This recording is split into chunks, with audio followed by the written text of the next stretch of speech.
Hello, everybody. Welcome back. Welcome back. Hope this finds you well. So glad to have everybody. Again, welcome to another live.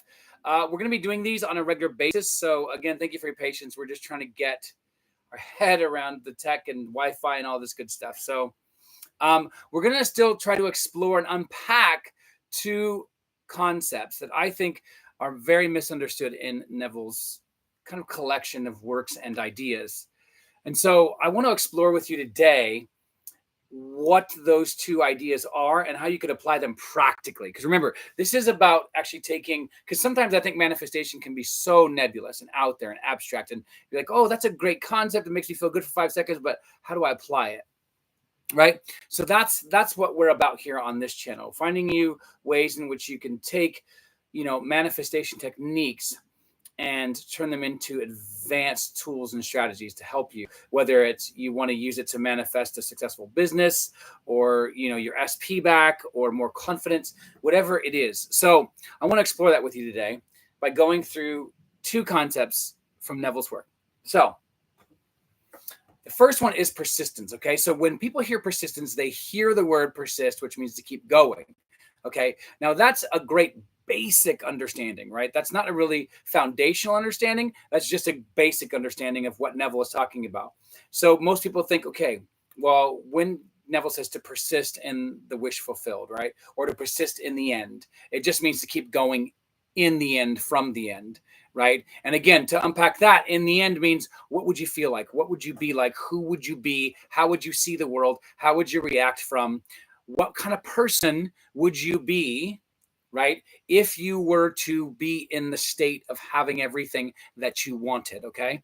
So that is extremely pivotal to understand. So when we're talking about persistence and turning it into a technique, and we're gonna talk about the psychology of it and I'm gonna give you an example of how to break that down through as a daily routine as well. But persistence fundamentally from its core doesn't just mean, hey, keep going, right? What it really means, and this is from the Hebrew, is each or every or even everywhere. So when you think of that, that doesn't make too much sense to you. So it's not gonna be helpful. But let me give you an example, because what it's really saying fundamentally is that you want to take the wish fulfilled everywhere you go. You want to take that set of feelings. And if you watch any of my other videos, and please do check them out, you'll know that my technique or my approach to this is that you have to be able to see that you are taking this with you everywhere you go. And the feelings of the wish fulfilled are never just a single feeling. Now you're going to hear that from other people, other coaches, other people in this space, and to each their own. That's great. I celebrate their way of doing it as well. But the way in which I understand it, I come at it psychologically, and the psychology of belief is that we're always mixing and matching our beliefs based upon our environments. Okay. Now, if you've already heard me say, I've just said beliefs, not belief, not single, but 1, 2, 3, 8. It just depends on how much one life experience we've had. But then 2, in that life experiences, how many beliefs have we created that we've actually solidly accepted as the only true possibility of interpreting reality and our experience and confidence and love and falling in love and falling out of love and all of these kinds of things. But what I want you to hear is that when Neville says persist in the end or persist in the wish fulfilled, in my head, it's a series of beliefs. Now, Neville actually doesn't counter that. In fact, he supports that idea by defining a state as a body of beliefs and a perceptive lens. So if you can think of your perceptive lens as these glasses, right, that's your way of seeing the world. That's the way of seeing things. That's the way of interpreting and reacting from that particular body of beliefs. So these two are always in concert. What does that mean? Well, what I'm arguing here is that your body of beliefs aren't ever separated from your perceptive lens. So your perceptive lens is just a way of seeing things, right? And a way of interpreting things. And they birth each other and they're connected, right? It's like a mother and a son connection. It's an intimate, right? So if you create a new belief, you're going to create a new perceptive lens. You're going to create a new way of seeing things. So that's important to understand, because when you unpack what Neville is saying about persistence and you unpack it from the Hebrew, then you get a much more powerful technique and strategy that you can take with you every day, because that's fundamentally what Neville is saying when he's interpreting the idea of perseverance, because that's where we get the idea today of persistence in his own work. Is he's actually borrowing that from the biblical idea of persevere. Okay, but it's persevering in the faith. But what is faith? Well, faith is a series of collective ideas that are fueled by powerful emotions that you've rehearsed over and over and over. And so the more that you practice, the more that you believe, right? The more that you accept something is true, the more that it's going to have an emotional impact on you. All right. So that's very, very key. That's very, very powerful to understand, because if you say, oh, I'm just going to create a belief, you can, but then what might happen, and what tends to happen, at least even in my own conversations with my own clients, is that they'll manifest something or someone, right? And then 1 year, 6 months, 10 years, 5 years, 17 years later, they'll lose it. It's a loss. One, because they believe that loss is possible, right? And go check out my video on loss to understand why I just said what I said. But let's go back to this. So again, perseverance or persistence is more than just keep going. It's taking your end version of your new self. What would you be doing? Where would you be living? How would you be living with this person? How would you be doing things with your particular special person? And so on and so forth. So what does that look like? Let's turn this into a technique, and then we'll go to natural. So a technique for you to understand what is really going on with this idea of persistence is that you're being that person everywhere. Again, first here, then here. So in the world of lack, that's this right here, right? You also want to be, and you want to embody what it looks like to be a person who has what you want and what you desire. So again, that's going to come, and that's going to conjure up in your mind a series of not just events, but a series of imaginary scenes, right? Looking from the first person, never from the third person, right? That you're going to be doing certain actions. You're going to be performing certain behaviors. You're going to be saying certain things from that perceptive lens, from that perspective, okay? So you're going to see things differently when you go into the imagination than you currently do now if you're not where you want to be. Okay. So when you go in, you're not going in as the current person who doesn't have what they want. You're going in as the person who has everything that they could ever imagine, literally. So, and you're taking that with you everywhere you go. So you create 3 to 5 scenes. And so again, let's just say it's you want to manifest your special person. Okay.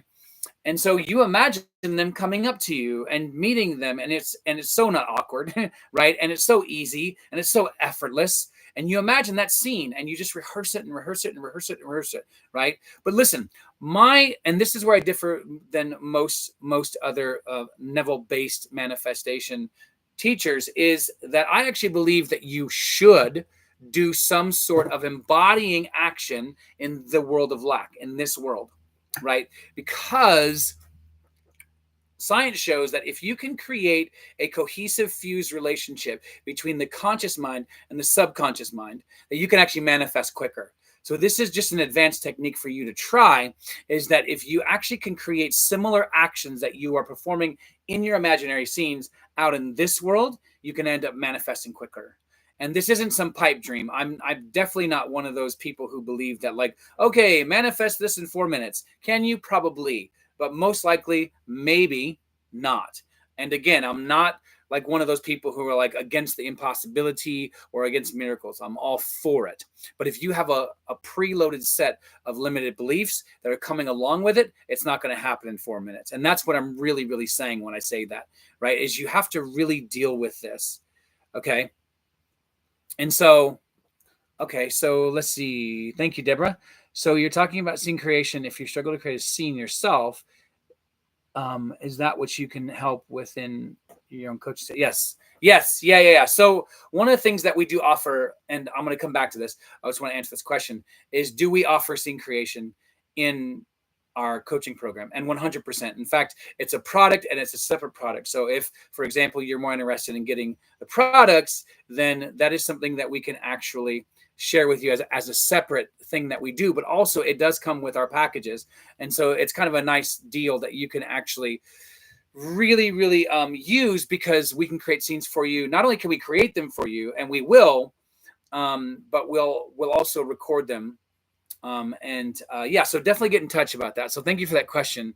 And again, there is an email that you can contact me on my actual profile here on YouTube, but also check me out on LinkedIn and Reddit as well. So back to persistence. Okay, so persistence means you're taking this new person with you everywhere you go. Are you driving to work today? Okay, yeah, but you're not driving in a state of lack. You're driving in the state of having. Oh, are you going to go meet your mom later on today as well? Okay, well, you're going to go meet her in the state of having, not in the state of lack. And so you are taking that with you. And this is what the biblical word for persistence means. You're taking it with you each and every instance. That's what the word means, each, right? Or everywhere. You're taking this new person with you everywhere you go, right? And you can do that in the form of like using affirmations. You can do that in the form of scripting. You can do that in the form of creating what are called object cues in your environment. So this is a pretty cool technique. And this is where I wanted to go with this today anyways, was that I wanted to give you practical tips. So an object cue is when I see something in my environment, it triggers the emotion or the memory. Because remember, what we're doing with the imaginary scenes is we're creating memories. And so these new memories are ones that you want to point to when you are going through and creating the new version of yourself that has everything you want. Okay, because the tendency is that people will create these scenes, and then every time during and throughout the day, what'll happen is they'll have something happen, and what it'll do is it'll trigger a memory or an emotion, and then that emotion will trigger the old memory. So you want to actually now retrain yourself to anytime an emotion comes up to be like, nope, nope, I'm with my SP right now, right? Oh, so if loneliness pops up, you actually don't trigger back to the memory that made you feel lonely in the first place, because there's usually a memory most of the time, not all the time, in our childhood that we rehearse over and over and over and over, right? And so doing so creates an identity, right? Or a state or a perceptive lens that we see the world through. And so what we need to do is we need to now retrain ourselves by actually going through, and anytime something shows up, and say, all right, listen, nope, that's not me, right? And even gaslight yourself. Whatever works to get you away and distance yourself from the old thought, okay? And then now, in that minute, in that second that you've done that, now rehearse the new emotion with the new imaginary scene, which is your new memory, okay? And that's really how it works. And that's how we teach you how to do this in our program as well, okay? It's very technical, but it works really well. And so again, persisting means taking your new version of yourself with you everywhere you go. Okay, so let's talk about natural and what it means. Now, there's 3 ways in which Neville uses the idea of natural in his work, okay? So we're going to actually unpack these, all right? And I'm going to give you, again, practical tips. So if you just jumped on, because I know some people are actually jumping on, make sure that you go back and actually listen to the first part, because I have actually given you techniques. So natural is 2 things. And again, he does 3, but I'm going to focus on 2. One is referring to nature, as in, what is your nature? Is your nature from the new state, or is your nature from the old state? So in the biblical language, because it was written by mystics, not as a historical document, but almost as a guidebook to the inner self, right? And so it's kind of training our inner self, because we're remembering, right? We're remembering that we're divine beings in these flesh bodies, okay? And so what is happening is when they use the word name, okay, or in God's name, or when they say Seth beget blah, blah, blah, blah, they're giving you the nature of the person, or the nature of a state, or the nature of your beliefs, or the nature of your perceptions and your reactions, right? So if you look up every name in the Hebrew, it doesn't matter what name it is, from the Old Testament to the New Testament, each one has a particular meaning behind it. That meaning has to do with your state. How are you seeing the world? Okay, so Jesus, if you take it down to the ancient word and root, it means reality. So what is your reality, right? What are you imagining, because imagination is reality. This is what Neville says. And this is why he says imagination is reality. Because if you take the fundamental name of Jesus, it literally means not just Savior, not just Messiah. It literally means reality. So again, nature is about, what is my nature? Is my nature still bouncing between two people, right? Because in Revelation, it says, you know what, if you're hot or cold, right? Sorry, that you just can't be on the fence. And I just butchered that, but that's okay. So you have to be either hot or cold, right? Because if you're lukewarm, I'm going to spit you out. There you go. Finally, see all those years of training. So, all right. So what you want to do is you don't want to be lukewarm. You want to have a nature. And that nature is, this is the person who has the new nature. Now, some people struggle with this. So listen, I want to basically give you a tip. Okay. And it's called embodied cognition. It's a very powerful one. Yes. If you Google it, you're going to come up with, hey, hold your hands on your hips for 2 minutes a day. And it's called the Superman pose, and you'll feel more confident. Yes, it works, by the way. But embodied cognition means, what does it look like for me to be the person that I want to be? So if you're really struggling with scenes, if you're really struggling with scene creation, use this as another technique. Okay. Look up somebody, maybe one or two people that you look up to in the world. By the way, these do not have to be famous people. This could be your cousin. This could be your uncle, whatever it is. Choose someone that you look up to, okay? And write down a list of 10 to 20 qualities, okay? Why do you look up to them, okay? And why are you looking to them as a way to create a template to become? Because that's ultimately what you're doing, right? And so what you do is you take those characteristics and you create scenes around those characteristics, okay? Because you're literally using the tool, the psychological tool of embodied cognition, putting it in here. So you're using it, even if they're like, hey, I love the way like this person walks, or man, like his swagger, or the way that he moves when he's in public settings, or the way that he talks, or right, his cadence of speech. It doesn't matter. Be as detailed as you want. Okay, but you want to use this technique as a way to build out your scenes. Okay, so it's basically called a characteristic chain development, right? And you're building out scenes based upon characteristics of people that you respect and that you yourself would want to become. And again, this is just a technique if you struggle with creation, but also understanding that the first definition of Neville's is nature. You're literally defining the nature of what it means to be rich and wealthy and in love and powerful and a house owner and a car owner and, you know, a good father. Whatever it is that you are wanting to embody, there are qualities. And so you use those qualities to build out mental scenes, but then you also rehearse those mental scenes in this world. Okay. So you're doing that every day. So you're actually growing. So this isn't just, hey, I'm going to sit here and wait. And you can do that. I'm not against that. And there are some things and sometimes where you have to do that. And Neville argues that. But the problem is I think people have universalized Neville's idea of do nothing, because he isn't saying that, by the way. He's saying everything you do should be effortless. Why? Because this goes back to nature, right? What he means by natural. When I do something from the state or from the nature of the person that I am or I am becoming, it's going to eventually feel natural, right? Sorry, I did a Mad Lib there. So that's what it means to be natural. It's coming from the new nature, right? And so that means, by the way, you might need to unpack the old nature to get to the new nature. Because if you try to and you keep bouncing in and out, back and forth, that means there might be some trauma there. That means there might be some limiting beliefs that you've practiced for far too long, right? And your body's identified it and your ego's protecting you from it, right? So again, that is level one for Neville's understanding of natural, right? Natural also means, and then we're going to end the conversation. And this is where, check out my talk on the unblemished lamb or understanding Neville's notion on clarity. And I'll try to keep it up here somewhere. But basically, the biblical idea or the metaphor for the unblemished lamb is to have clarity. So Neville says the first step, and people really, really breeze past this.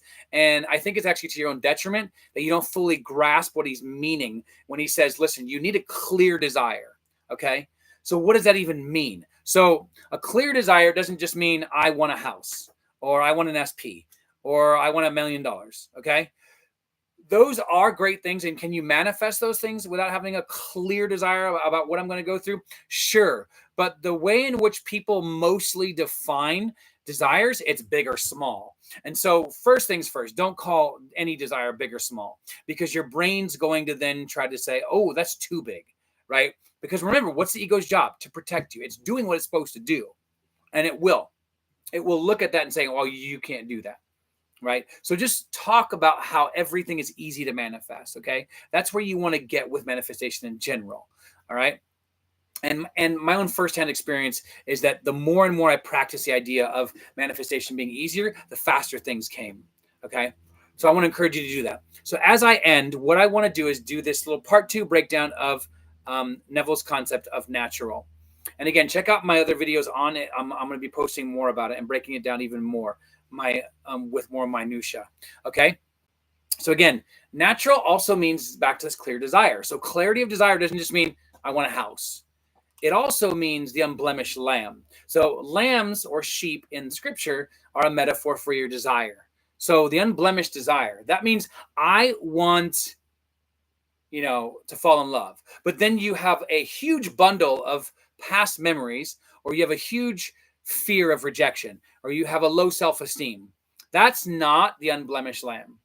Okay, that's not a clear desire.